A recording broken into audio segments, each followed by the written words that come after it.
ആ ഉമ്മയോടുള്ള കടമകളും കർത്തവ്യങ്ങളും കടപ്പാടുകളും നമ്മൾ പരിപൂർണമായി പാലിച്ചിരിക്കണം. ഇല്ലെങ്കിൽ അള്ളാന്റെ സ്വർഗം നമുക്ക് അന്യമാണ് എന്ന് മാത്രമല്ല, ദുനിയാവിൽ അള്ളാഹു നമ്മളെ പാഠം പഠിപ്പിക്കും. കേട്ടോ, കലീമുല്ലാഹി മൂസാ നബി അലൈഹിസ്സലാത്തു വസ്സലാമിനോട് അള്ളാഹു പറയുകയാണ്, മൂസ നബിയേ, നിങ്ങൾ നിങ്ങളുടെ മാതാപിതാക്കൾക്ക് ഗുണം ചെയ്യണേ, മാതാപിതാക്കൾക്ക് നിങ്ങൾ ഗുണം ചെയ്യണേ. അങ്ങനെ മാതാപിതാക്കൾക്ക് ഗുണം ചെയ്താ നിങ്ങളെ അനുസരിക്കുന്ന സന്താനങ്ങളെ നിങ്ങൾക്ക് തരുന്നതാ. ഞാൻ നിങ്ങൾക്ക് സന്താനങ്ങളെ തരാം. മക്കളില്ലാതെ വിഷമിക്കുന്നവരുണ്ടല്ലോ, പൊന്നുമക്കളെ ഒരു കുഞ്ഞിക്കാല് കാണാനുള്ള മോഹത്തോടെ ദ്വാരക്കാരെ വസിയത്ത് ചെയ്യുന്ന ആളുകളുണ്ടല്ലോ. എന്തേ സഹോദരങ്ങളെ, നിങ്ങളുടെ മുമ്പിൽ ഒരു കുഞ്ഞിക്കാല് കാണാനുള്ള ആഗ്രഹം നിങ്ങൾക്ക് അവശേഷിക്കുമ്പോൾ നിങ്ങൾക്ക് നിങ്ങളുടെ ഉമ്മയോട് ഉപ്പയോട് പറഞ്ഞൂടെ? മൂസ നബിയോട് അല്ലാഹു പറയുകയാണ്, നിങ്ങൾക്ക് നിങ്ങളുടെ മാതാപിതാക്കൾക്ക് ഗുണം ചെയ്യാൻ നിങ്ങൾക്ക് കഴിയുമോ? അങ്ങനെ കഴിഞ്ഞാൽ നിങ്ങളെ ബഹുമാനിക്കുന്ന, അനുസരിക്കുന്ന, സ്നേഹിക്കുന്ന മക്കളെ നിങ്ങൾക്ക് തരാം, നിങ്ങൾക്ക് ആയുസ്സും നീട്ടിത്തരാം. അള്ളാഹു പറയുന്നു, മൂസ നബിയെ, ദീർഘായുസ് നിങ്ങൾക്ക് തരാം, എന്നിട്ട് നിങ്ങളെ സ്നേഹിക്കുന്ന നിങ്ങൾക്ക് മക്കളെയും തരാം. അതേസമയം മാതാപിതാക്കളെ ഉപദ്രവിക്കുന്നവരാണെങ്കിൽ നിങ്ങളുടെ ആയുസ് ഞാൻ ചുരുക്കും, ആ ഉള്ള ആയുസ്സിൽ നിങ്ങളെ ഭരിക്കുന്ന മക്കളെ ഞാൻ തരും. അതുകൊണ്ട് മാതാപിതാക്കളൊക്കെ ഒന്ന് ശ്രദ്ധിച്ചോളി. നമ്മുടെ മാതാപിതാക്കളുടെ അടുത്ത് എങ്ങനെ കാണിക്കും? ഒരു കഥ ഞാൻ ഓർക്കുന്നു. വാപ്പാക്ക് കൊടുക്കാൻ പറ്റിയ ഒരു പാത്രം വീട്ടിലുണ്ടാക്കി ഒരാള്. തന്റെ വാപ്പാക്ക് അതിൽ ഭക്ഷണം കൊടുക്കും, മക്കൾ തൊടാൻ സമ്മതിക്കൂല, കാരണം മക്കൾക്ക് നല്ല പാത്രമാണ്. 2000 രൂപയുടെയും 1500 രൂപയുടെയും പാത്രത്തിലാണ് മക്കളും ഭാര്യയും അയാളും ഭക്ഷണം കഴിക്കുന്നത്. ഉമ്മാക്ക് കൊടുക്കാൻ വേണ്ടിയിട്ട് മാറ്റി വെച്ചിരിക്കുന്നത് പട്ടിക്ക് കൊടുക്കും പോലെ ചെറിയൊരു പാത്രം. അതിനകത്ത് തന്നെ ചോറിടും, അതിനകത്ത് തന്നെ അവിയൽ വെക്കും, അതിനകത്ത് തന്നെ പിന്നെ എല്ലാം ഒഴിക്കും, അതിനകത്ത് തന്നെ എല്ലാ സാധനങ്ങളും വെച്ചിട്ട് കൊണ്ടുവന്ന് ഉമ്മ ഇരിക്കുന്ന സ്ഥലത്ത് വെച്ച് കൊടുക്കും. പട്ടി തിന്നും പോലെ ഉമ്മായെ തീറ്റിപ്പിക്കുന്നു. ഒരു ദിവസം ആ മകൻ ഉമ്മാക്ക് വേണ്ടിയിട്ടുള്ള പാത്രം ആ ഉമ്മ കഴിക്കുന്ന ഭാഗത്ത് നിന്ന് തിരിച്ചെടുക്കുമ്പോൾ ഇയാളുടെ മകനടുത്ത് നിൽപ്പുണ്ട്. ഇയാളെ കയ്യിൽ നിന്ന് പാത്രം നിലത്തു വീണു. ആ സമയത്ത് തന്റെ മകൻ ഓടിക്കൊണ്ട് വന്നിട്ട് വാപ്പയോട് പറയുന്നു, വാപ്പാടെ ഉമ്മാക്കാണ് ഇപ്പൊ ഇത്ര നേരം കൊടുത്തോണ്ടിരുന്നത്, ആ പാത്രം നിലത്തു വീണപ്പോൾ സ്വന്തം മോൻ വന്നിട്ട് പറഞ്ഞു, വാപ്പാ അത് നിങ്ങൾ ഉടച്ച് കളയരുത്, അത് നിങ്ങൾ തട്ടിപ്പൊട്ടിച്ച് കളയരുത്. എന്തു പറ്റി? അപ്പോഴാണ് മകൻ പറഞ്ഞത്, നിങ്ങൾ വലുതാകുമ്പോഴും ഞങ്ങൾക്ക് അതിൽ തരാനുള്ളതല്ലേ, നിങ്ങൾ വലുതാവുമല്ലോ, അപ്പൊ നിങ്ങൾക്ക് തരാനും വേണ്ടി ഞങ്ങൾക്കത് സൂക്ഷിച്ചു വെക്കണം, അതുകൊണ്ട് നിങ്ങൾ തല്ലിപ്പൊട്ടിക്കരുത്. നമ്മൾ എന്ത് രീതിയിൽ നമ്മുടെ മാതാപിതാക്കളോട് കാണിക്കുവോ, അള്ളാഹു സത്യം നമ്മുടെ സന്താനങ്ങൾ അങ്ങനെ തന്നെ നമ്മുടെ അടുത്ത് കാണിക്കും. ഇത് മൂസാ നബിയോട് അള്ളാഹു കൊടുത്ത വാക്കാണ്. അതുകൊണ്ട് മാതാവിനെ ഖിദ്മത്തെടുക്കുക, മാതാപിതാക്കൾക്ക് സേവനമനുഷ്ഠിക്കുക. തന്റെ പ്രിയപ്പെട്ട പൊന്നുമക്കൾ, ആ മക്കൾ തന്റെ മാതാപിതാക്കൾക്ക് ഖിദ്മത്തെടുക്കുമ്പോൾ അവര് ദുആ ചെയ്യും, പടച്ച റബ്ബേ, എന്റെ പൊന്നുമോൻ എന്നെ കളഞ്ഞില്ലല്ലോ, എന്റെ പൊന്നുമോൻ എന്നെ ഒഴിവാക്കുന്നില്ലല്ലോ, എന്തേ പടച്ചവനെ എന്റെ പൊന്നുമോന് ആയുരാരോഗ്യം കൊടുക്കണേ അല്ലാ. ആ ദുആ എങ്ങാനും പൊന്നുമ്മ ചെയ്തു കഴിഞ്ഞാൽ, വാപ്പ ചെയ്തു കഴിഞ്ഞാൽ നമ്മൾ ആരായി പ്രിയപ്പെട്ടവര്? അതുകൊണ്ട് നമ്മുടെ ജീവിതത്തിന്റെ എല്ലാ മേഖലകളിലും നമ്മുടെ ദുആ, നമ്മുടെ ഉമ്മാന്റെ ദുആ നമുക്കുണ്ടാകണം. മഹാനായ യാഫീ റളിയല്ലാഹു തആല അൻഹു പറയുകയാ, മഹാനായ സുലൈമാൻ നബി അലൈഹിസ്സലാത്തു വസ്സലാമിനോട് പടച്ചതമ്പുരാൻ വഹി അറിയിച്ചു കൊടുത്തുവത്രേ. എന്താ വഹി അറിയിച്ചതെന്നറിയോ? സുലൈമാൻ നബിയെ, നിങ്ങളെ കടലിന്റെ കരയിലൊന്ന് ചെന്ന് നിൽക്കുമോ, കടൽ തീരത്തേക്കൊന്ന് പോകുമോ? ആ കടൽ തീരത്ത് നിങ്ങൾ ചെന്ന് നിന്നാൽ കടലിന്റെ ചാരത്ത് നിങ്ങൾക്കൊരു വലിയ അത്ഭുതം കാണാം. യാഫീ തങ്ങൾ പറയുകയാണ്, സഹോദരങ്ങളെ, മഹാനായ സുലൈമാൻ നബി അലൈഹിസ്സലാത്തു വസ്സലാം തന്റെ പരിവാരങ്ങളുമായി, പരിവാരം എന്ന് പറഞ്ഞാൽ മനുഷ്യരുണ്ട്, ജിന്നുകളുണ്ട്, പരിവാരങ്ങളുമായിട്ട് കടൽ തീരത്തേക്ക് പോവുകയാ. അവിടെ ചെന്ന് നോക്കുമ്പോൾ ഫലാ യറാ ശൈആ, ഒന്നും സുലൈമാൻ നബിക്ക് കാണാൻ കഴിഞ്ഞില്ല. സുലൈമാൻ നബി അലൈഹിസ്സലാത്തു വസ്സലാമിനൊന്നും കാണാൻ കഴിഞ്ഞില്ല. സുലൈമാൻ നബി ചോദിക്കുന്നു, പടച്ച റബ്ബേ എന്താ ഉള്ളത്? സുലൈമാൻ നബിയോട് അല്ലാഹു വഹി കൊടുക്കുകയാ, സുലൈമാൻ നബിയെ, ഉണ്ട് നബിയെ, ഉണ്ട്, കടലിന്റെ അടിത്തട്ടിലുണ്ട്, ഒരു അത്ഭുതമുണ്ട്, കാണണ്ട്. ആ സമയത്ത് തന്റെ സേവകരായ ജിന്നുകളോട് പറയുകയാണ്, സുലൈമാൻ നബി അലൈഹിസ്സലാത്തു വസ്സലാമിന്റെ സർവ്വന് ജിന്നുകളല്ലേ, വേലക്കാര് ജിന്നുകളല്ലേ, ഭൃത്യന്മാര് ജിന്നുകളല്ലേ, അതിലുള്ള ഒരു ജിന്നിനോട് പറയുകയാണ്, കടലിന്റെ അടിത്തട്ടിൽ ചെന്ന് എന്താണ് അത്ഭുതമെന്ന് നോക്കി വരിക, ആ അത്ഭുതം നിങ്ങൾ കൊണ്ടുവരണേ. അങ്ങനെ ഒരു ജിന്ന് നേരെ കടലിന്റെ അകത്തളത്തിലേക്ക് മുങ്ങിപ്പോവുകയാ. പ്രിയപ്പെട്ട സഹോദരിമാര് ശ്രദ്ധയോടെ കേൾക്കണേ, പ്രിയപ്പെട്ട പൊന്നുമക്കൾ ശ്രദ്ധയോടെ കേൾക്കണേ. ആ സമയത്ത് മഹാനായ സുലൈമാൻ നബിയുടെ ജോലിക്കാരനായ ജിന്നുണ്ടല്ലോ സഹോദരങ്ങളെ, കടലിന്റെ അടിത്തട്ടിലേക്ക് ഊളിയിട്ട് സഞ്ചരിച്ചിട്ട് എവിടം വരെ പോകാൻ കഴിയോ അവിടം വരെ യാത്ര ചെയ്തിട്ട് മടങ്ങി വന്നിട്ട് പറയുകയാണ്, ഇല്ല ഇല്ല സുലൈമാൻ നബിയെ, ഞാനൊന്നും കണ്ടില്ല, അവിടെ ഒരു അത്ഭുതമോ കാണാൻ കഴിയുന്നില്ല, ഇനി അങ്ങേ അറ്റം വരെ ഞാൻ പോയൊന്നും കാണുന്നില്ല. രണ്ടാമത്തെ ജിന്നിനെ പറഞ്ഞു വിടുകയാണ് സുലൈമാൻ നബി അലൈഹിസ്സലാം. ആ ജിന്നു നേരെ ഇറങ്ങി ചെല്ലുകയാണ്, കടലിന്റെ അകത്തളത്തിലേക്ക് ഇറങ്ങി ചെല്ലുകയാ. നോക്കുമ്പോൾ ഒന്നുമില്ല, എവിടം വരെ പോകാൻ കഴിയുമോ അവിടം വരെ യാത്ര ചെയ്യുകയാ. എന്നിട്ടും ഒന്നും കണ്ടെത്താൻ കഴിഞ്ഞില്ല. തിരിച്ചു വന്നിട്ട് ജിന്ന് നബിയോട് പറയുന്നു, സുലൈമാൻ നബിയെ, ഞാനും ഒന്നും കണ്ടില്ല. മൂന്നാമതാരെയാണ് വിട്ടതെന്നറിയോ?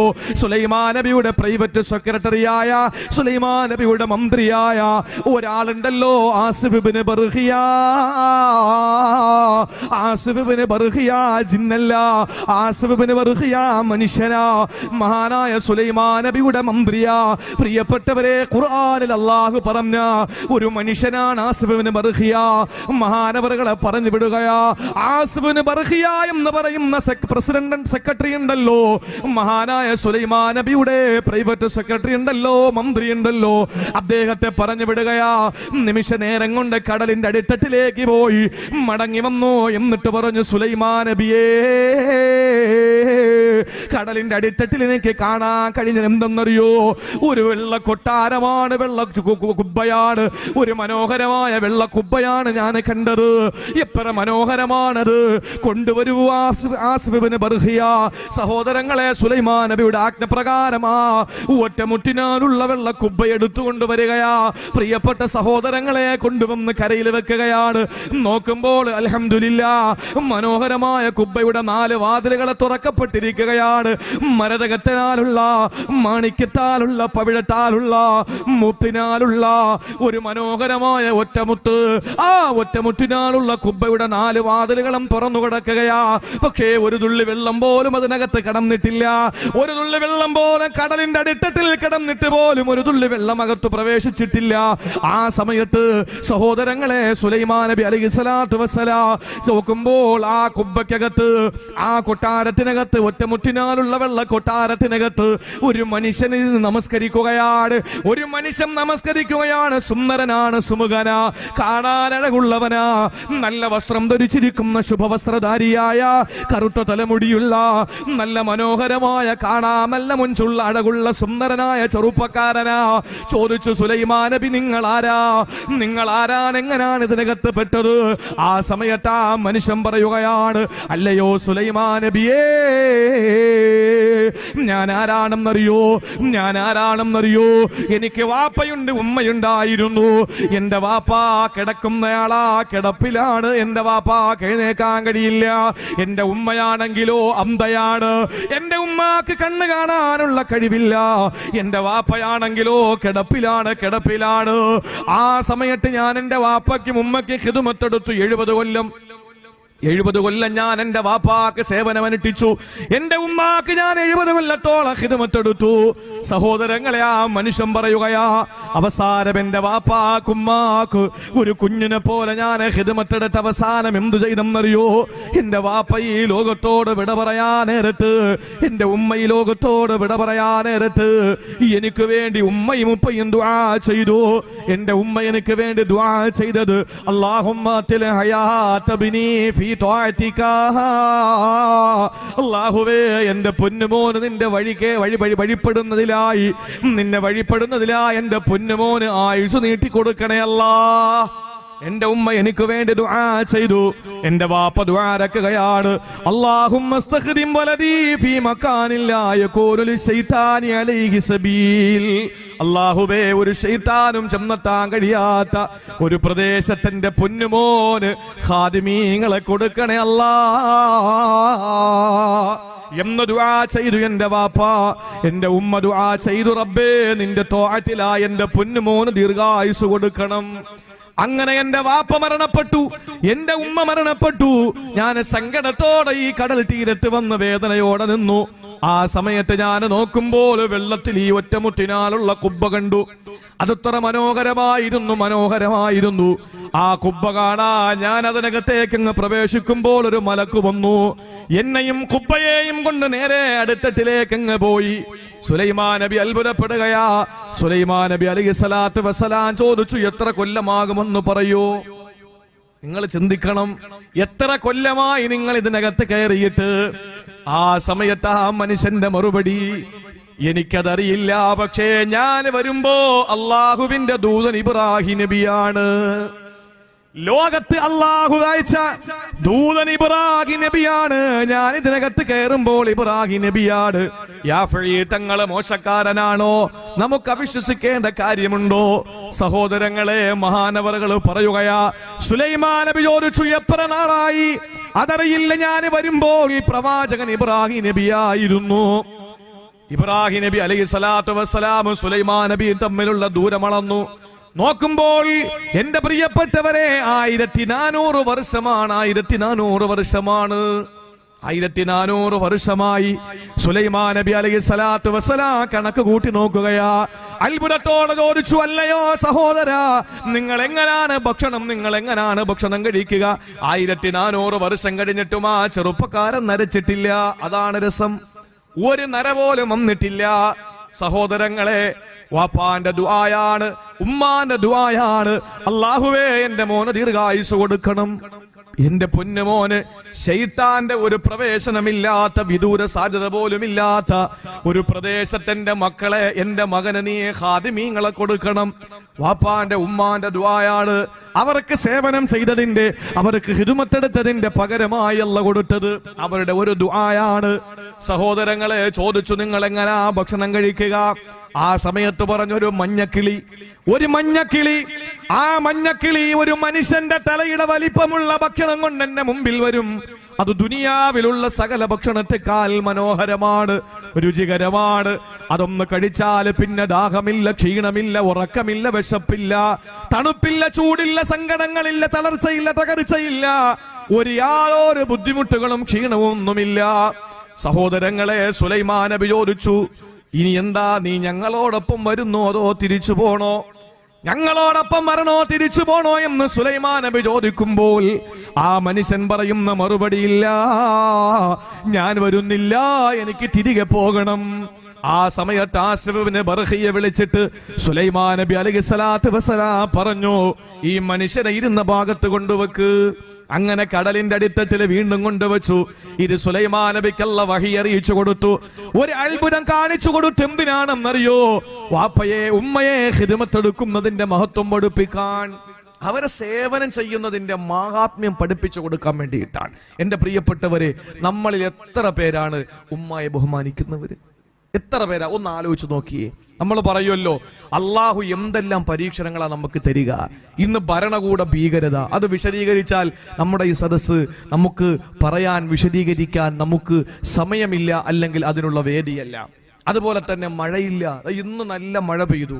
ഇന്നലെ മിനിങ്ങാന്നൊക്കെ ഇവിടെ മഴ പെയ്തു എന്ന് പറയുന്നു. ഞങ്ങൾ കഴിഞ്ഞ ആഴ്ച തൊടിയൂര് ഈ സംഘാടകരവിടെ വന്നിരുന്നു. ബഹുമാനപ്പെട്ട തൊടിയൂർ ഉസ്താദിന്റെ ആ മഹല്ലത്തില് പ്രസംഗം കഴിഞ്ഞിട്ട് ഞാൻ തിരിച്ച് വെഞ്ഞാറമൂടെത്തുമ്പോഴേക്ക് 2:15 മണിയായി. ആ സമയത്ത് വെളുക്കുന്നതിന് മുമ്പ് പാതിരാത്രി കഴിഞ്ഞ് 2:15 മണിക്ക് ഒരാൾക്കൂട്ടം റോട്ടിൽ, നിങ്ങൾ ആലോചിക്കണം, ഒരു വലിയ ആൾക്കൂട്ടം, വണ്ടികൾ കിടക്കുന്നു, ആളുകൾ, പെണ്ണുങ്ങളും ആണുങ്ങളൊക്കെ, കുട്ടികൾ, ആണുങ്ങളും പെണ്ണുങ്ങളും ഒക്കെ കൂടി നിൽക്കുന്നു, കുട്ടികളില്ല. എന്താ സംഭവിച്ചെന്നറിയാൻ വേണ്ടിയിട്ട് വണ്ടി നിർത്തുമ്പോഴാണ് പടച്ചവനെ ലൈൻ പൈപ്പിൽ നിന്ന് വെള്ളമെടുക്കുന്ന ബഹളമാണ്. രാത്രി 2 മണിക്ക് ഉറങ്ങാതെ ലൈൻ പൈപ്പിൽ നിന്ന് വണ്ടി പിടിച്ച് വന്നിട്ട് ദൂരദേശങ്ങളിൽ നിന്ന് വന്നിട്ട് വെള്ളം എടുക്കുകയാണ്. ആലോചിച്ച് നോക്ക്. ഇത്രയും ജലക്ഷാമം രൂക്ഷമാകുന്ന ഈ സമയത്ത് അള്ളാഹുവിന്റെ ഖജനാവിൽ വെള്ളം വറ്റിപ്പോയത് കൊണ്ടാണോ? റബ്ബിന് മഴവെള്ളം തീർന്നതിന്റെ പേരിലാണോ? അള്ളാഹ്ക്ക് തീരൂല. അള്ളാഹുവിന്റെ മഴത്തുള്ളികൾ തീരില്ല. അള്ളാഹുവിന്റെ ഖജനാവ് ഒരിക്കലും വറ്റില്ല, ഒരിക്കലും അവന്റെ വെള്ളം തീരില്ല, ഒരിക്കലും അവന്റെ അധികാരത്തിന്റെ കീഴിൽ ഒന്നും അള്ളാഹുവിന് നഷ്ടപ്പെടില്ല. പിന്നെന്തുകൊണ്ടാണ് നമുക്ക് വെള്ളം കിട്ടാത്തത്? എല്ലാരും ദ്വാരക്കുന്ന എന്താണ്? കഴിഞ്ഞ വർഷമൊക്കെ അതിന് മുമ്പത്തെ വർഷവും വെള്ളം കിട്ടാതെ വിഷമിച്ചപ്പോൾ ആളുകൾ ദ്വാരന്നു, പടച്ചോനെ ഞങ്ങൾക്ക് കിട്ടിയില്ലെങ്കിലും കുഴപ്പമില്ല, ഞങ്ങളുടെ വീട്ടിലെ 4 കാലികൾക്കെങ്കിലും കിട്ടിയാൽ മതി, അപ്പൊ ഓസിന് കുടിക്കാമല്ലോ. അപ്പോഴതിന്റെ പേരിൽ നമുക്ക് ഓസിന് കുടിക്കാമല്ലോ. പടച്ചവനെ, പശുക്കളും ആടുകളും കിടാങ്ങളും അതുപോലെ കാളകളും ഒക്കെ വെള്ളം കിട്ടാതെ എല്ലും തോലുമായി, റബ്ബേ അവർക്കെങ്കിലും നീ വെള്ളം കൊടു എന്ന് പറഞ്ഞിട്ട് ദുആ ചെയ്തില്ലേ പ്രിയപ്പെട്ടവരെ? ഒന്ന് ആലോചിച്ചു നോക്ക്. കാലം തെറ്റി മഴ പെയ്യുന്ന കാലം വന്നാൽ അള്ളാഹുവിന്റെ റസൂല് പറയുന്നത് ലോകാവസാനത്തിന്റെ അടയാളമാണ്. ഭരണകൂട ഭീകരത വന്നാൽ അത് ലോകാവസാനത്തിന്റെ അടയാളമാണ്. തൊബറാനി റിപ്പോർട്ട് ചെയ്ത ഹദീസാണ് ഞാൻ ഈ പറയുന്നത്, റളിയല്ലാഹു അൻഹു. അതുപോലെ തന്നെ ഓരോന്നിന് വില അധികരിക്കുന്ന കാലം വന്നാൽ അത് ലോകാവസാനത്തിന്റെ അടയാളമാണ്. പക്ഷെ നബി തങ്ങൾ പറഞ്ഞു, ഈ വില അധികരിക്കലും ഈ ഭരണകൂട ഭീകരതയും മഴക്കാലം തെറ്റി പെയ്യലും മഴ പെയ്യേണ്ട സമയത്ത് പെയ്യാതിരിക്കലും ഒക്കെ ഞാൻ കൊടുക്കുന്ന ഒരു ശിക്ഷയാണ്. ഇതിന് മൊത്തത്തിൽ ഇതിന്റെ പാക്കേജിന് അള്ളാഹുവിന്റെ റസൂല് പറഞ്ഞത് സിനീൻ എന്നാണ്. ഞാൻ അവരെ ഇബ്തലാഹുമുല്ലാഹു ബിസ്സിനീൻ, അവരെ സിനീൻ കൊണ്ട് പരീക്ഷിക്കും. ആ സിനീൻ എന്ന പാക്കേജിൽ പെട്ടതാണ് വെള്ളമില്ലായ്മ, ഭരണകൂട ഭീകരത, അതുപോലെ തന്നെ വില അധികരിക്കുക, മറ്റുള്ള കാര്യങ്ങളൊക്കെയും. ഇതുണ്ടാകുന്നതിന് കാരണം റസൂലുള്ള പറഞ്ഞത് എന്താണ്? അള്ളാഹു മനസ്സിലാക്കാനുള്ള ബോധം തരട്ടെ. എന്താ കാരണം പറഞ്ഞത്? ലാ യഅ്ബുദൂനല്ലാഹ ഇല്ലാ ഫീ ശഹ്രി റമളാൻ. റമളാനിൽ മാത്രം അള്ളാഹെ ആരാധിക്കുന്ന ഒരു കാലം വന്നാൽ, ശഅബാനിൽ പള്ളി ശൂന്യം അല്ലേ, റജബില് പള്ളി വട്ടപൂജ്യം, റമളാനിലോ സുബഹിക്കൊക്കെ ജുമുഅന്റെ ആളാ അല്ലേ, ഇങ്ങനെ ഒരു കാലം വന്നാൽ അള്ളാഹു ജലക്ഷാമം തരുമെന്ന് മുഹമ്മദ് മുസ്തഫ. എന്റെ പ്രിയപ്പെട്ടവരെ, അള്ളാഹുവിനെ നമ്മൾ കളിയാക്കുകയല്ലേ? റമളാന് മാത്രം പടച്ചോൻ വരും എഴുന്നള്ളിത്തിന്.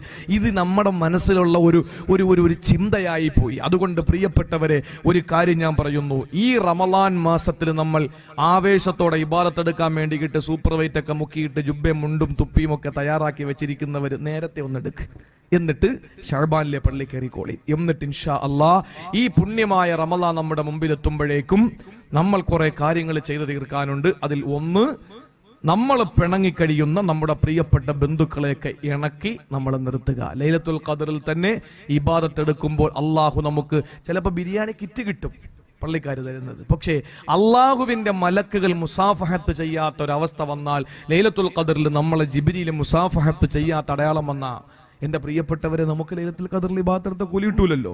അപ്പൊ അതുകൊണ്ട് ആ കൂലി ലഭിക്കാത്തവരുടെ കൂട്ടത്തിൽ പറഞ്ഞു ആഖുൽ വാലിദൈനി, മാതാപിതാക്കളെ ഉപദ്രവിക്കുന്നു. അതുകൊണ്ട് വൃദ്ധസദനത്തിലും അതുപോലെ തന്നെ ആതുരാലയങ്ങളിലുമൊക്കെ ആളുകൾ മാതാപിതാക്കളെ ഒഴിവാക്കി അവിടെ കൊണ്ടാക്കിയിട്ടുണ്ടെങ്കിൽ, ഇന്ന് കിടന്ന് നാളെ നേരം വെളുത്ത് നിങ്ങൾ ആദ്യം ചെയ്യേണ്ടത് ഉമ്മയും ഉപ്പയും തിരികെ കൊണ്ടുവരിക.